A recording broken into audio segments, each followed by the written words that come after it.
여러분 안녕하십니까? 포항 MBC 뉴스입니다.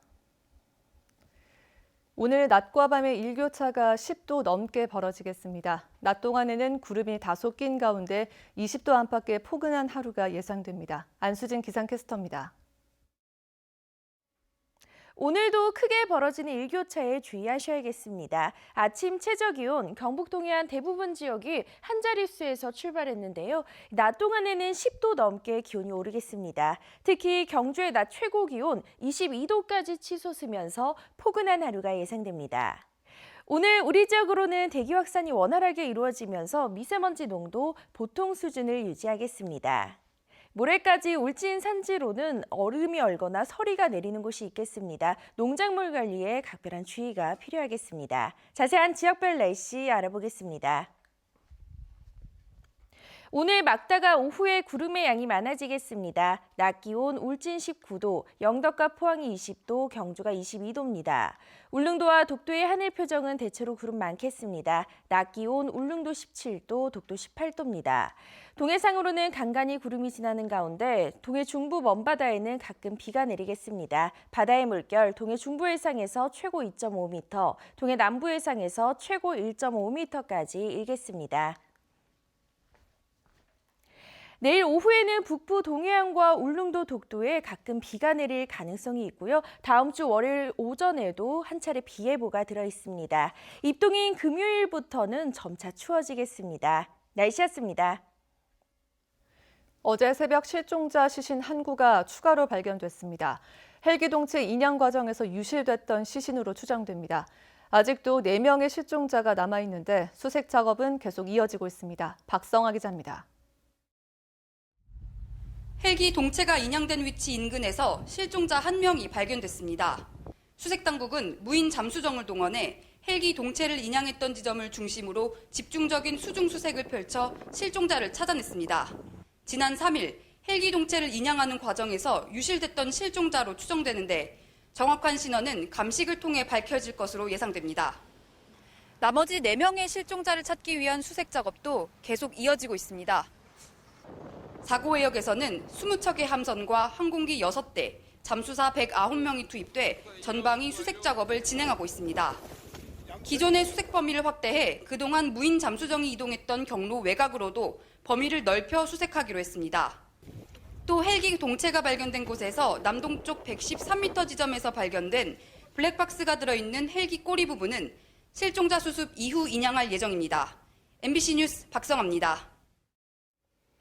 경제정의 실천시민연합은 최근 5년 동안 언론사 민간단체가 주는 상을 받기 위해 전국에서 경상북도가 가장 많은 돈을 썼다고 밝혔습니다. 경실련이 분석한 자료에 따르면 최근 5년 동안 전국 지자체 공공기관이 언론사 민간단체가 주는 상을 받기 위해 93억 원을 썼으며 이 가운데 경상북도와 산하 16개 시군이 지출한 금액이 120건 13억 9천만 원으로 가장 많았습니다. 경실련은 지자체장은 받은 상을 자신의 선거 운동에 활용하고 있다며 실태를 점검해 관련 규정을 개선해야 한다고 지적했습니다.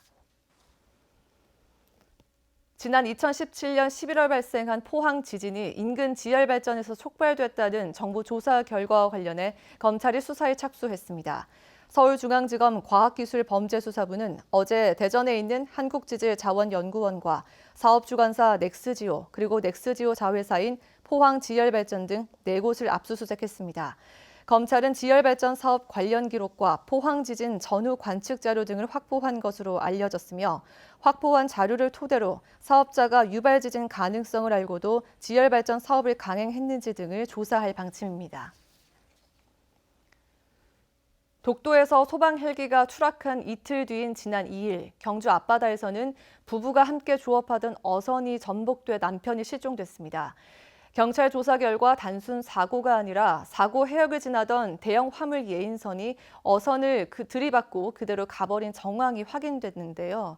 경찰은 뺑소니 여부도 수사하고 있습니다. 장성훈 기자입니다. 지난 2일 새벽 경주 간포항 앞바다에서 조업 도중 전복됐다가 인양된 간포선적의 4톤급 자망어선입니다. 뱃머리 부분 등이 심하게 찢어졌고 조타실은 아예 떨어져 나가고 없습니다. 이 사고로 선장 60살 김모 씨가 실종돼 아직까지 수색 중이고 함께 탄 부인은 다행히 구조돼 병원 치료를 받고 있습니다. 사고 조사에 나선 해경은 항로 추적과 CCTV 등을 확인한 결과 사고 해역을 지나던 대형 화물 예인선이 조업하던 어선을 발견하지 못하고 들이받은 정황을 확인했습니다. 화물 예인선은 당시 포항에서 400톤가량의 철 구조물을 싣고 울산으로 가던 중이었는데 해경은 충돌 흔적에서 시료를 채취해 국립과학수사연구소에 검사를 의뢰했습니다.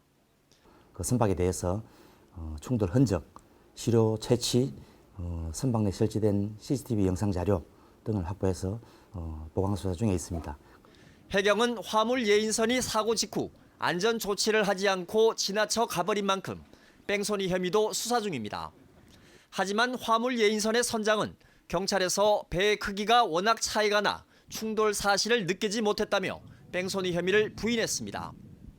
경북 동해안에서 어선 등이 충돌하는 사고는 성어 긴 이맘때부터 겨울까지 많이 발생하며 지난 2017년 30건에서 이듬해는 36건으로 늘어나는 등 해마다 증가하는 추세입니다.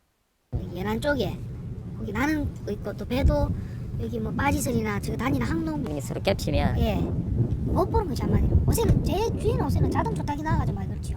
큰 배 같은 경우 대부분 그래서 하고 많이 나죠. 해경은 경북 동해안의 경우 어선 조업구역과 선박의 항로가 겹치는 해역이 적지 않다며 충돌 사고 예방에 각별히 주의해 줄 것을 당부했습니다. MBC 뉴스 장성훈입니다. 소송 없이도 군 소음에 따른 피해를 보상받을 수 있게 하는 군소음법이 최근 국회 본회의를 통과했습니다. 기대 속에 출발했지만 주민들 반응이 생각만큼 긍정적이지만은 않습니다. 우려하는 이유가 무엇인지 최보규 기자가 취재했습니다. 공군 제16전투비행단 활주로와 불과 2km가량 떨어진 예천군 유천면 화지리. 150여 가구 주민들은 하루 수십 번 오르내리는 전투기 소음으로 만성적인 스트레스를 받아왔습니다.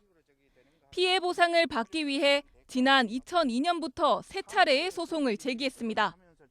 하지만 보상을 받는 가구 기준은 매번 들쭉날쭉. 소송할 때 외부 측정단에 소음 피해 기준선 정하는 일을 맡기는데 측정 시기마다 전투기의 비행 상황이 달라져 소음 결과값이 판이하기 때문입니다. 담벼락과 좁은 길을 사이에 둔 이 마을에선 1차 소송 때 67세대, 2차 소송 때는 1세대가 보상받았고 현재 진행되고 있는 3차 소송에서는 34세대가 보상을 받을 예정입니다. 이렇게 지나가니까 이 집은 못 받고 이 집은 받고 이 집 받고. 소송 없이도 군 소음 피해 보상을 받을 수 있게 한 군소음법이 최근 국회 본회의를 통과했지만 달갑지만은 않은 이유입니다. 앞으로 국방부는 중앙소음대책심의위원회를 꾸리고 5년마다 보상 계획을 세운다지만 하위 법령이 마련되지 않아 소음 피해 기준 선정과 보상 액수 등은 깜깜입니다. 매번 할 때마다 틀려지는데 5분의 법안이 정해질 때 어떻게 정해지느냐 그게 가장 불안하죠. 예천 비행장 소음 피해 대책위원회는 주민 목소리를 반영해야 지역 실정에 맞는 보상 방안을 설정할 수 있다고 주장합니다. 1차, 2차, 3차 때마다 그 소음 측정을 할 때마다 금액이 다르고 우리 주민들과 그 소음 피해 대책위원회 운영위원들만큼이라도 소통이 좀 되고 그런. 군소음법은 이제 겨우 첫 발을 뗐습니다. 앞으로 남은 일은 지금 이 순간도 소음 피해를 받으며 살고 있는 주민의 목소리를 듣는 겁니다. MBC 뉴스 최북입니다. 영덕 로하스 수산식품지원센터는 해조류인 대황을 원료로 한 화장품 개발을 완료하고 기업을 대상으로 기술 이전을 추진하고 있습니다. 이번에 최종 개발된 제품은 핸드크림과 마스크팩으로 영덕 창포리에 서식하는 대황에서 유효 성분을 추출해 임상 실험한 결과 보습과 피부 진정 효과가 입증됐습니다. 울진군은 버스가 운행되지 않는 농어촌 지역 주민들이 1,000원만 내면 택시를 이용할 수 있는 행복택시를 내년부터 확대 운영하기로 했습니다. 현재 7개 읍면 16개 마을을 대상으로 시행하고 있는 행복택시를 버스 승강장으로부터 1km 이상 떨어진 마을에 추가 투입하기로 하고 읍면별로 신청을 받을 예정입니다. 지난 2015년 6월부터 시작된 행복택시는 지난해 7월까지 연간 4,400여 회 운행에 9,300여 명이 이용했습니다. 전국에서 가장 늦게 도입한 대구 무상급식. 그것도 단계별 도입을 두고 비난 여론이 거셉니다. 여기에다 또 다른 말썽이 일고 있는데 무상급식 논의에서 대구시의회가 거수기 기관으로 전락했다는 논란입니다. 시민을 대변하는 기관으로 무상급식 시기와 방법, 절차를 결정해야 하는데 대구시의회 의장이 개인적 차원에서 완전히 무시했다는 목소리가 나옵니다. 보도에 조재한 기자입니다. 내년에 고등학교 3학년부터 적용하는 무상급식 도입에는 대구시장과 교육감뿐 아니라 대구시의회 의장도 합의했습니다.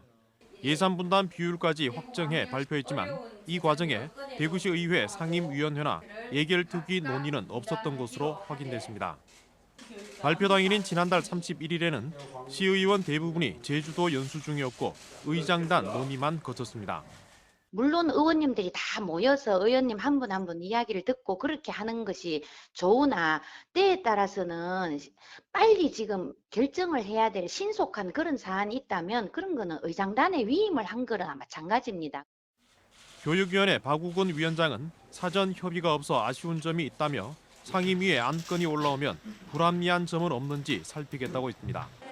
일부 의원은 고3 우선 적용에 형평성 문제가 있다며 전면 도입을 않는 이유 등을 행정사무감사에서 꼼꼼히 따져보겠다고 밝혔습니다.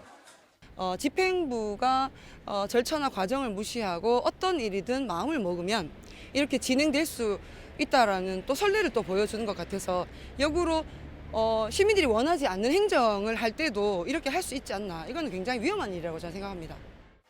대구가 전국에서 가장 늦게 고교 무상급식을 도입하기로 했지만 학년별 차별과 의회 절차 건너뛰기 등 논란은 끝나지 않고 있습니다. MBC 뉴스 조지환입니다. 생활 쓰레기 자원화 시설 SRF는 쓰레기를 태워 에너지를 만드는 시설입니다. 포항 호동에서도 지난 2월부터 해당 시설이 가동되면서 인근 주민들의 반발이 거세지고 있습니다. SRF 시설을 둘러싼 갈등을 해결한 방법은 없는지 이규설 기자가 고민해봤습니다. 쓰레기를 태우면 당연히 환경 오염 물질이 나옵니다. 정화 장치를 통해 배출되기 때문에 오염 물질 배출량은 기준치 이하로 관리되지만 기준치 이하라는 것이 유해하지 않다거나 불안하지 않다는 뜻은 아닙니다. 포항시의 입장은 오염 물질 배출량은 기준치 이하이고 현행법상 굴뚝을 높여달라는 주민 요구를 수용할 수 있는 방법은 없다는 겁니다. 굴뚝 높이라는 것이 지금 34m가 되게 된 것은 그 항공 5구역이기 때문에 66m밖에 할 수가 없으니까 그렇게 된 것이고 예. 이 100m다 150m다라고 이야기하는 것은 법규에 맞지 않는 이야기다. 그렇게 강제되어 있는 것이 아니다.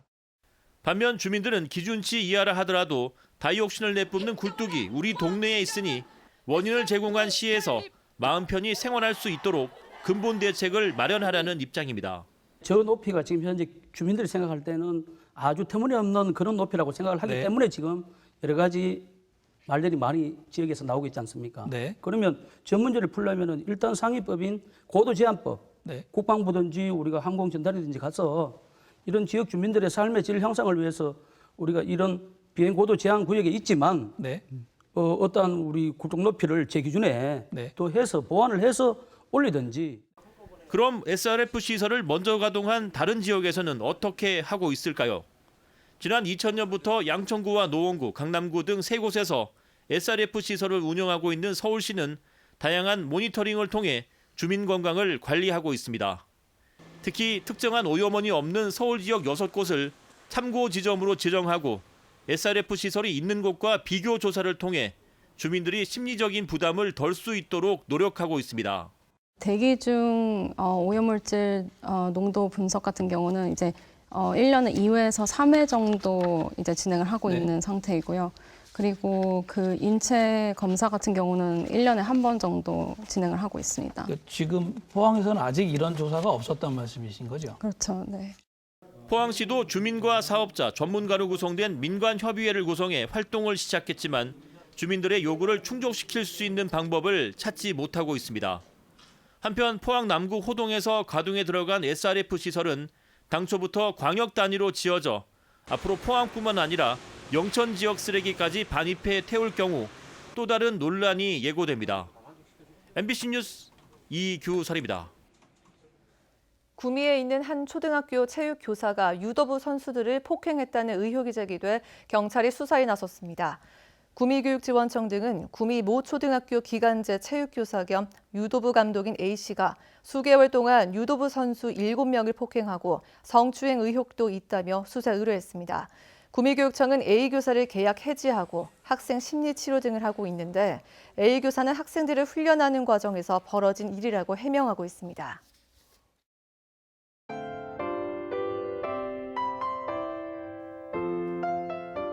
오늘도 크게 벌어지는 일교차에 주의하셔야겠습니다. 아침 최저기온 경북 동해안 대부분 지역이 한 자릿수에서 출발했는데요. 낮 동안에는 10도 넘게 기온이 오르겠습니다. 특히 경주의 낮 최고 기온 22도까지 치솟으면서 포근한 하루가 예상됩니다. 오늘 우리 지역으로는 대기 확산이 원활하게 이루어지면서 미세먼지 농도 보통 수준을 유지하겠습니다.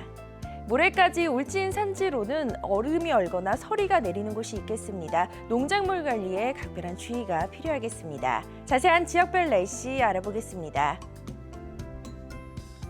오늘 막다가 오후에 구름의 양이 많아지겠습니다. 낮 기온 울진 19도, 영덕과 포항이 20도, 경주가 22도입니다. 울릉도와 독도의 하늘 표정은 대체로 구름 많겠습니다. 낮 기온 울릉도 17도, 독도 18도입니다. 동해상으로는 간간히 구름이 지나는 가운데 동해 중부 먼바다에는 가끔 비가 내리겠습니다. 바다의 물결 동해 중부 해상에서 최고 2.5m, 동해 남부 해상에서 최고 1.5m까지 일겠습니다. 내일 오후에는 북부 동해안과 울릉도 독도에 가끔 비가 내릴 가능성이 있고요. 다음 주 월요일 오전에도 한 차례 비 예보가 들어 있습니다. 입동인 금요일부터는 점차 추워지겠습니다. 날씨였습니다. 이상으로 포항 MBC 뉴스를 마칩니다. 여러분 고맙습니다.